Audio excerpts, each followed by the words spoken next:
条，雷暴拳！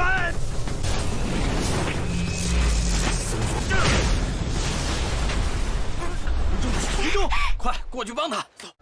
Halo guys, kembali lagi bersama channel Darul Reyhan. Kali ini Mimin akan nerusin alur cerita The Great Ruler.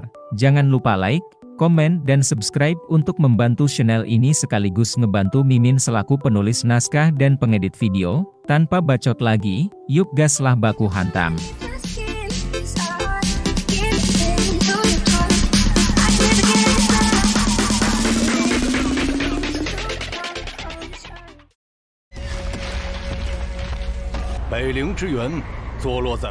Episode dibuka dengan penjelasan tentang dataran Beiling oleh Master Mo, di mana dataran Beiling terletak di bagian barat laut alam Beiling. Di dalamnya dipenuhi dengan banyak sekali bahaya, yang juga sekaligus membawa sebuah keberuntungan. Para praktisi datang ke tempat ini, untuk menjelajah di mana ada yang berhasil mendapat kesempatan dan menjadi hebat. Serta ada juga yang gagal dan terkubur di bawah salju. Di pedalaman dataran Beiling sendiri terdapat binatang monster tingkat menengah. Dengan kemampuan ranah spiritual Rotasen, serta monster tingkat tinggi yang setara dengan ranah spiritual Divine Spirit, jadi demi keamanan para murid untuk saat ini berlatih di dataran luar saja sudah cukup. Serta nantinya tiap 2 orang murid diperbolehkan membentuk satu tim. Penilaian yang akan digunakan adalah banyaknya esensi monster yang didapat oleh masing-masing tim, serta 3 tim teratas akan mendapatkan hadiah berupa pil pengumpul roh dari Akademi Beiling. Kianer sendiri bertanya apakah Muchen yakin bahwa mereka akan berhasil menjadi 3 tim teratas. Jangan khawatir Kak Kianer, kita pasti bisa mendapatkan pil pengumpul roh tersebut, ucap Muchen dengan penuh percaya diri. Master Mo sendiri meminta murid-murid untuk berhati-hati serta melakukan kerjasama yang baik bersama partner mereka, karena jika tidak, tentu saja kemungkinan terburuk pasti akan terjadi. Latihan dataran Beiling pun pada akhirnya resmi dimulai. 合作，因为稍有不慎，支援修行正式开始。 Di awal-awal, Moling sudah memperingati Kianer dan Muchen bahwa mereka tidak boleh kalah darinya dalam latihan kali ini. Akan tetapi menurut Kianer orang yang perlu diwaspadai adalah Liu Mubai, yang tentu saja akan menjadi ancaman terbesar bagi mereka. Karena membahas Liu Mubai, membuat Moling merasa insecure karena merasa kemampuan yang dia miliki jauh di bawah Liu Mubai. Sementara bagi Muchen, berburu monster bukan soal tinggi atau rendahnya ranah saja, lagi pula, mereka hanya perlu masuk ke 3 besar, untuk mendapatkan hadiah pil pengumpul roh yang diinginkan. 柳木白才是我们最大的对手， 只要能够进前3就够了。再往深处去，避开其他人。 Belum lama masuk ke dalam hutan, Muchen dan Kianer langsung dihadapkan oleh 2 monster yang ada di depan mereka, serta mereka mempunyai rencana untuk memisahkan 2 monster tersebut. 上，分散开。 Muchen yang menghadapi monster ini tidak menyangka bahwa sayatan pisau yang dia gunakan, sama sekali tidak bisa melukai tubuh si monster. Dengan ketelitian yang dia miliki, pada akhirnya Muchen berhasil menemukan kelemahan dari monster ini ada di bagian leher, dan tanpa ragu-ragu langsung menyerang bagian lemah tersebut guna membuat monster langsung terkapar. 速度还挺快。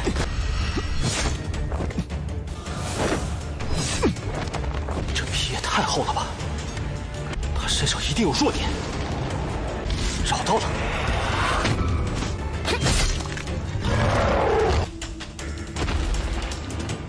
Sementara itu, Kianer sendiri masih mendapat kesulitan yang sama, yaitu tidak bisa menembus kulit binatang monster yang terlalu tebal. Tak lama kemudian Muchen datang membantu, serta memberitahu bahwa kelemahan binatang monster ini ada di bagian leher, dan tentu saja hal tersebut langsung membuat Kianer menyerang bagian leher monster di hadapannya, yang dengan seketika langsung membuatnya mati. Kianer lantas berterima kasih kepada Muchen karena sudah membantunya, sembari bertanya dari manakah. Muchen mengetahui kelemahan dari monster ini, melakukan observasi dengan tenang, serta memperbanyak latihan berburu adalah kunci untuk bisa mengetahuinya, ucap Muchen kepada Kianer sambil mengambil esensi dari binatang monster yang sudah mati. 冷静观察，自然就知道了。你也能做到。灵兽精魄。走吧，继续前进。 Di saat yang sama juga kelihatan bahwa murid-murid akademi yang lain, sudah banyak berhasil mengalahkan binatang monster, tidak terkecuali Liu Mubai dan juga Hong Li. Singkat cerita, ketika hari sudah malam, Mu Chen terlihat kembali gagal dalam berlatih keterampilan kedua dari teknik terlarang Shen Luo yang dia miliki. Ternyata ketika di formasi spiritual sebelumnya, Master Mo sudah memberitahu Mu Chen bahwa teknik kedua dari segel terlarang akan sangat sulit untuk dipelajari. Kehebatan dari teknik terlarang ini sebenarnya terletak pada tumpukan efek. Setelah mampu membentuk beberapa teknik segel kematiannya, Master Mo juga bercerita dulu pada saat hendak membentuk segel ketiga, dia terkena efek serangan balik dari teknik ini yang cukup luar biasa. Padahal ranahnya sudah mencapai di Divine Spirit, tidak lupa Master mau meminta Mu Chen untuk tidak terburu-buru dan berhati-hati dalam membentuk segel kedua dengan bantuan teknik seni pagoda agung. Mu Chen sangat berharap bisa membantu menstabilkan teknik terlarang. Tiba-tiba saja, Mu Chen baru menyadari bahwa Qianer tidak berada di dekatnya pada saat ini. Dan dari arah belakang, Qianer menepuk pundak Mu Chen, yang seketika membuat Mu Chen secara refleks langsung menekan tangan Qianer. Mendapat perlakuan kasar ini, tentu saja membuat Qianer merasa kesal dan merasa kalau Mu Chen cukup berbeda setelah kembali dari jalan spiritual. 玲珑回来后怎么像变了个人似的？我只是担心你。 Dengan raut wajah yang tidak biasa, Mu Chen menjawab jika hal tersebut dilakukan oleh orang lain di jalan spiritual dia pasti akan langsung membunuh orang tersebut. Qianer pun langsung terenyuh sembari memikirkan apakah memang semengerikan itu jalan spiritual yang dikatakan oleh Mu Chen di sana. Semua orang adalah saingan. Kepercayaan adalah sebuah hal yang sangat mahal dan langka. Namun jika bisa menemukan orang yang saling percaya, kau akan bisa menghargainya seumur hidup, ucap Mu Chen.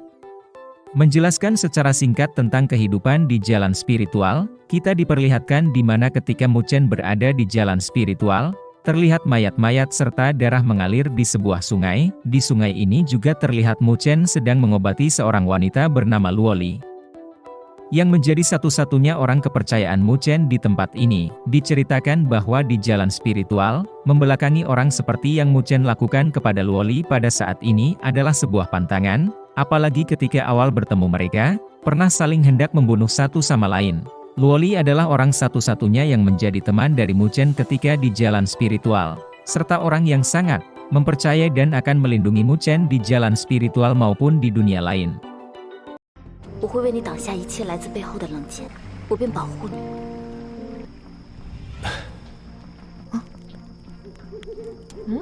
Sementara itu di tempat lain, Liu Mubai bersama dengan Hong Li kelihatan masih berburu monster padahal hari sudah gelap. Ternyata usut punya usut ini adalah rencana dari Liu Mubai yang berpikir bahwa malam hari adalah waktu di mana para monster tingkat rendah keluar sarang. Dengan keberhasilan Liu Mubai membunuh monster di hadapannya. Untuk saat ini dia bersama dengan Hong Li sudah mengumpulkan 10 esensi monster tingkat rendah di hari pertama. Siapa yang menyangka ketika mereka berdua beristirahat, seekor leopard tanduk perak datang ke arah mereka berdua, yang mana tentu saja ini sedikit janggal karena seharusnya leopard tanduk perak adalah monster tingkat tinggi yang hidup di pedalaman. Dengan akal bulusnya, Liu Mubai merasa kalau dia berhasil mengalahkan leopard muda ini, tentu saja tidak ada yang bisa merebut peringkat 1 pada latihan di dataran Beiling. Kali ini ia lantas meminta bantuan kepada Hong Li untuk mengalihkan leopard, sementara dia akan melakukan serangan kejutan dari arah belakang. Meskipun terlihat raut ketidaksenangan terpancar dari wajah Hong Li, tapi dia tidak punya pilihan lain selain menuruti semua permintaan dari Liu Mubai. 我在北陵之源深处的高级灵兽。 只是头右手，实力并不强。红莲，你出去吸引这头右手。好，我去。 Pada saat benar-benar berhadapan dengan leopard tanduk perak, Hong Li terlihat sangat ketakutan, dan berharap Liu Mubai segera melakukan tindakan untuk menyerang leopard di hadapannya. Akan tetapi, siapa yang menyangka bahwa Liu Mubai membatalkan aksinya, setelah merasakan aura seseorang yang begitu kuat sedang menuju ke arah mereka pada saat ini. Karena nasib sudah di ujung tanduk Hong Li, memutuskan untuk bersembunyi, dan benar saja dari arah lain muncul seorang pria bernama Sutu, dengan sekejap berhasil mengalahkan leopard tanduk perak di hadapannya.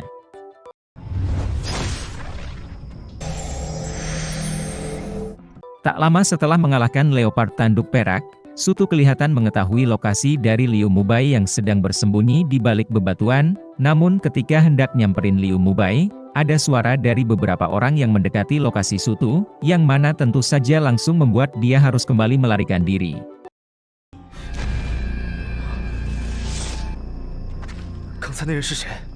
Ketika Sutu itu sudah pergi, Liu Mubai bersama dengan Hong Li keluar dari persembunyian mereka, dan kelihatan sangat ketakutan terhadap ancaman Sutu. Dengan gayanya yang masih sok jagoan itu, Liu Mubai berkata meskipun dia bukanlah lawan sebanding bagi Sutu, namun jika secara terpaksa dalam kondisi terdesak, dia akan berkorban melawan Sutu untuk membiarkan Hong Li melarikan diri. Ternyata, tak lama kemudian muncul paman ketiga dari Liu Mubai yaitu Liu Ming, yang sadari awal memang sedang mengejar Sutu. Tentu saja Liu Ming langsung bertanya kepada Liu Mubai, apakah dia melihat Sutu yang lewat ke arah sini, dan dengan santainya Liu Mubai menjawab bahwa dia memang berjumpa dengan Sutu, namun beruntung tidak terjadi apapun dengannya. Perihal alasan pengejaran ini Liu Ming berkata bahwa Sutu sudah mencuri benda penting dari wilayah Liu, maka dari itulah, dia melakukan pengejaran. Liu Mubai sendiri berniat untuk ikut di dalam pengejaran paman ketiga, akan tetapi terlihat bahwa Hong Li mengkhawatirkan pelatihan akademi yang sedang mereka jalani. Liu Ming meminta Hong Li untuk tidak khawatir, karena dia akan bertanggung jawab melindungi Liu Mubai serta Hong Li jika berada dalam bahaya, dan dengan sangat percaya diri, Liu Mubai berkata dengan bantuan paman ketiga, dia pasti akan memenangkan pelatihan dataran Beiling kali ini bersama dengan Hong Li, karena Sutu selalu menggunakan cara licik. Liu Ming meminta melakukan pencarian secara terpisah guna menangkapnya.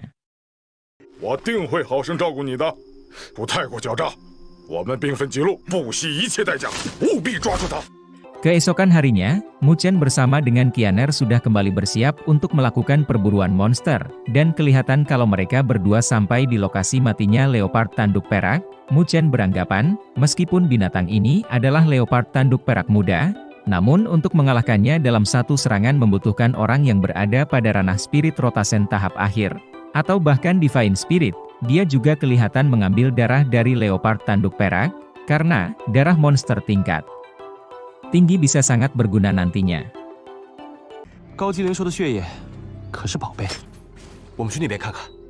Beberapa saat kemudian, mereka berdua seperti mendengar sebuah pertarungan dari arah lain, dan segera menghampiri arah pertarungan tersebut. Ternyata, Moling bersama dengan Tang Qingsan sedang mendapat kepungan dari gerombolan perampok yang dipimpin langsung oleh seorang wanita berbaju hijau bernama Lei Yin. Tujuan utama para perampok ini adalah mengambil esensi monster yang sudah didapatkan oleh para murid Akademi Beiling. Moling lantas memperingati perampok bahwa ada dua orang guru mereka juga sedang berada di dekat sini, yang tentu saja dengan sangat mudah bisa mengalahkan para perampok ini. Bukannya takut, Lei Yin mengatakan apakah para monster atau guru akademi tidak pernah mengatakan kepada kalian, bahwa perampok juga termasuk dalam latihan dataran Beiling kali ini.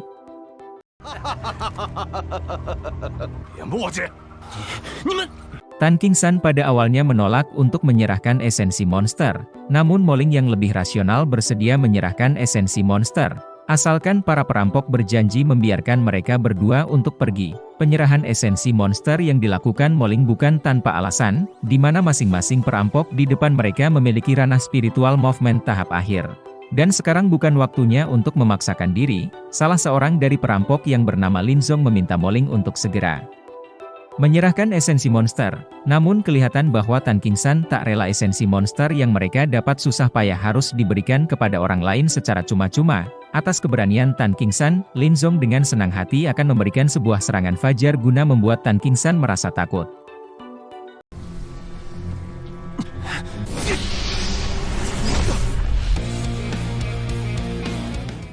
Namun siapa yang menyangka bahwa serangan tersebut ditahan oleh Mu Chen yang baru saja datang ke lokasi kejadian. Kedatangan Mu Chen kali ini juga dianggap berkah oleh Lei Yin, di mana menurutnya keuntungan mereka akan semakin bertambah. Tan Qingsan memberitahu Mu Chen bahwa lawan mereka di depan adalah komplotan perampok. Kalian semua berani mengeroyok dua orang murid Akademi Beiling? Apakah hal tersebut tidak terlihat memalukan? Tanya Mu Chen kepada para perampok. Lei Yin pun mengatakan bahwa orang terkuat di tempat ini adalah orang yang akan berkuasa. sembari meminta semua esensi yang ada di tangan Mu Chen dan yang lain. Entah untuk alasan apa tiba-tiba saja, Mu Chen bersedia menyerahkan esensi monster yang dia miliki, dan ternyata hal tersebut dia lakukan hanya untuk mempermainkan para perampok saja. 小子，找死！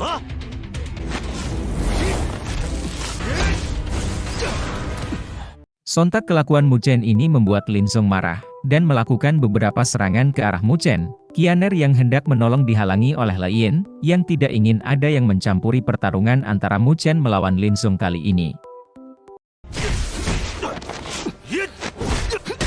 这小子实力不错。 Namun siapa yang menyangka bahwa Mu Chen yang memiliki ranah lebih rendah, berhasil mengimbangi Lin Song, dan tentu saja membuat Lei Yin cukup terkesan. Sedikit senyuman terlihat di wajah Lei Yin, karena pada saat ini, Lin Song pasti akan menggunakan keterampilan andalannya untuk mengakhiri pertarungan, keterampilan yang digunakan oleh Lin Song. Mau tidak mau membuat Mu Chen harus mengeluarkan teknik terlarang Shen Luo. 这招，雷暴拳！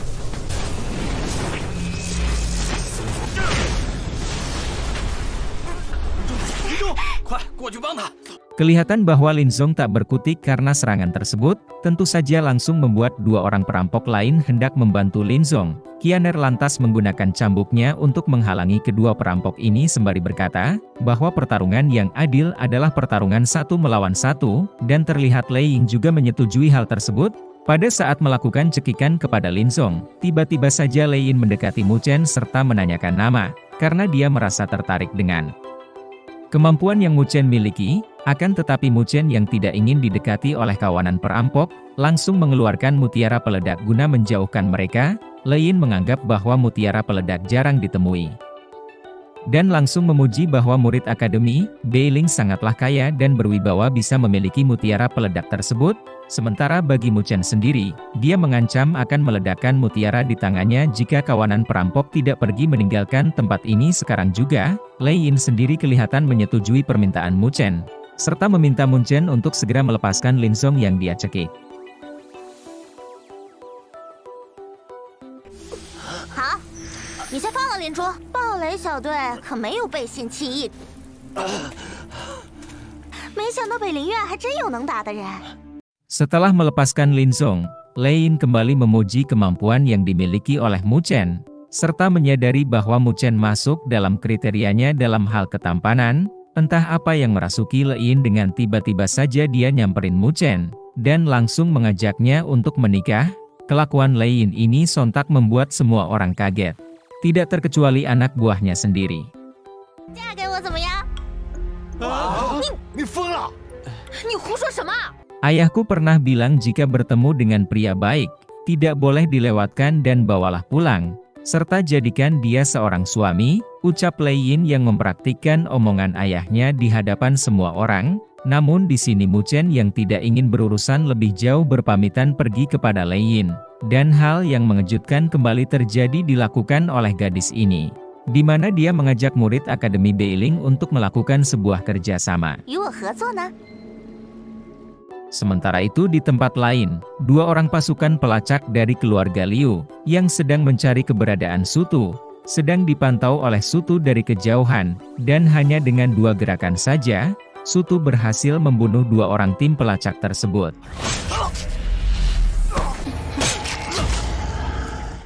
Kembali ke Mu Chen, kelihatan di sini dia masih berdiskusi dengan Lei Yin, perihal kerjasama yang akan mereka lakukan. Qianer yang tidak ikut di dalam diskusi, terlihat tidak senang karena Lei Yin terkesan tidak terbuka terhadap murid lain. Setelah basa-basi akhirnya Lei Yin menjelaskan rencananya, di mana 2 hari yang lalu mereka menemukan sebuah benda berharga saat mendekati lembah salju di dataran Beiling. Benda berharga tersebut adalah sebuah pohon Jade Spirit, yang tentu saja mempunyai sebuah buah Jade Spirit yang sudah matang. Mendengar buah Jade Spirit sontak cukup membuat Mu Chen kaget, dan merasa akan diuntungkan jika dia berhasil mendapatkan buah tersebut guna melatih segel kematian Saint Luo miliknya. Namun bagi Lei Yin buah Jade Spirit adalah sebuah jebakan, agar Mu Chen dan murid lain mau ikut dalam misi yang dilakukan olehnya kali ini. Di saat yang sama Mu Chen juga paham pasti pohon Jade Spirit dijaga oleh monster atau makhluk yang begitu kuat di sekitarnya. Benar sekali, tempat itu memang terlarang dan dilindungi, serta banyak makhluk yang bersembunyi di sana.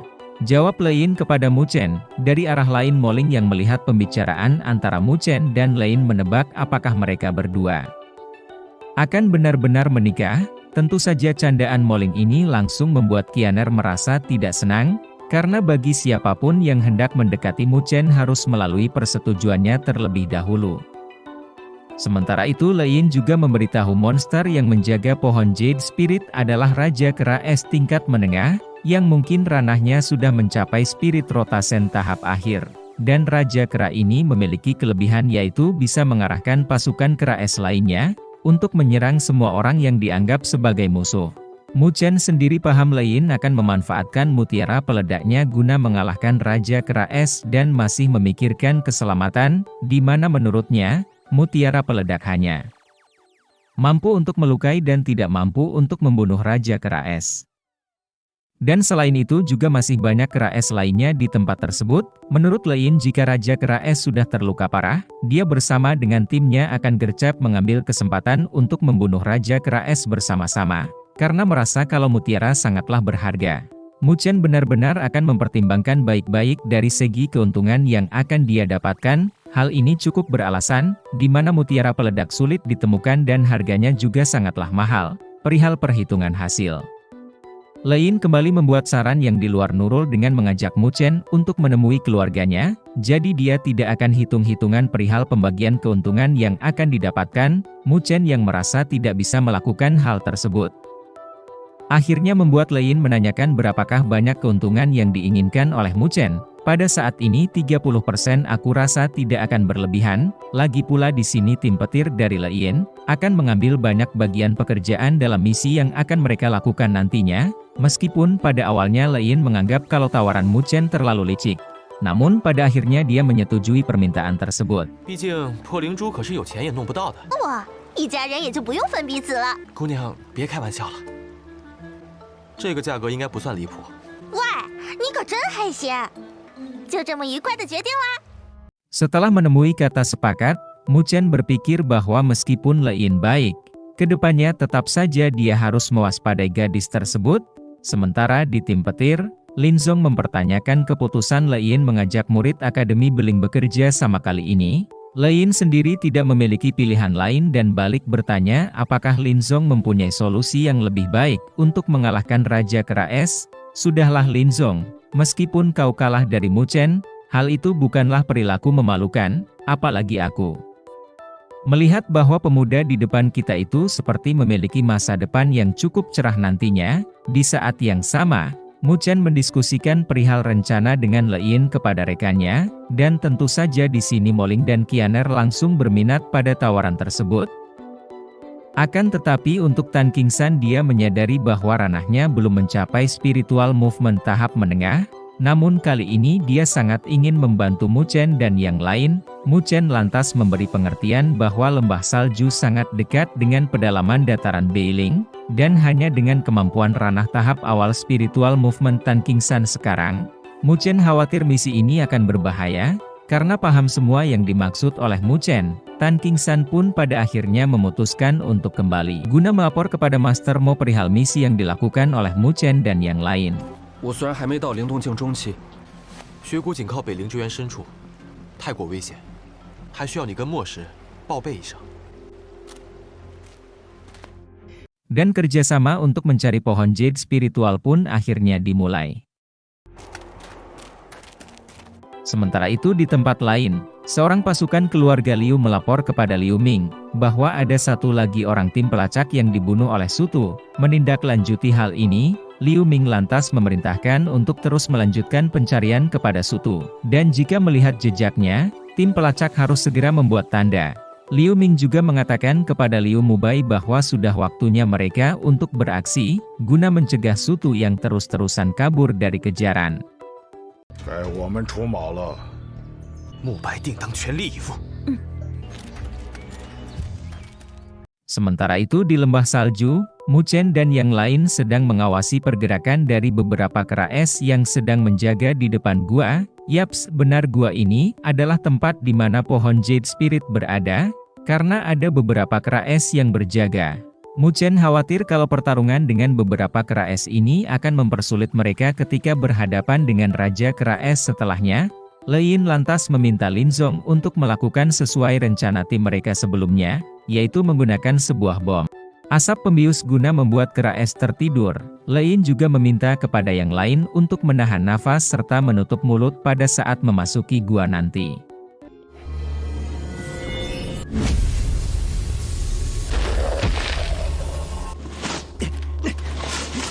Beberapa detik setelah bom pembius dilemparkan, kera es tampak langsung tertidur pulas, dan kesempatan ini langsung digunakan oleh mereka untuk mendekat ke arah gua. Di saat yang sama Lei Yin juga memberitahu bahwa pohon Jade Spirit terdapat pada bagian terdalam gua, jadi mereka harus terus masuk ke dalam guna menemukan pohon tersebut.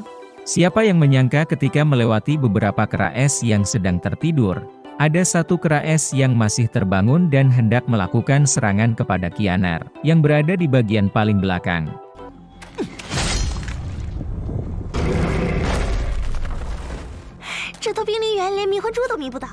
Dengan sekali serangan saja, Muchen berhasil menjatuhkan kera es di hadapan Qianar. Keahlian Muchen ini sontak membuat Lei Yin kembali mengujinya, serta menjelaskan mungkin saja kera es yang baru saja dibunuh itu berada pada ranah spiritual movement tahap akhir, jadi tidak mempan oleh bom pembius. Dengan kemampuan Muchen pula dia sangat yakin bahwa mereka akan bisa mendapatkan buah Jade Spirit.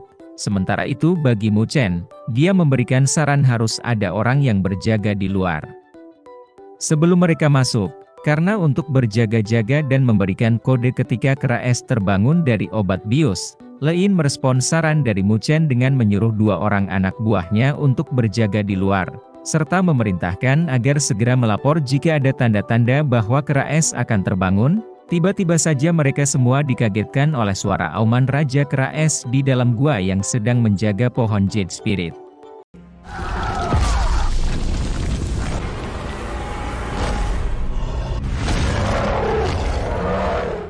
Auman Raja Kera Es kali ini juga sekaligus menutup episode kali ini ya guys ya. Sampai di sini dulu video kali ini. Mohon maaf jika masih banyak kekurangan dan kesalahan dalam penyampaian kata-kata ya. Terima kasih buat kalian yang udah nonton, dan jangan lupa subscribe serta nyalain loncengnya ya guys ya. Dadah.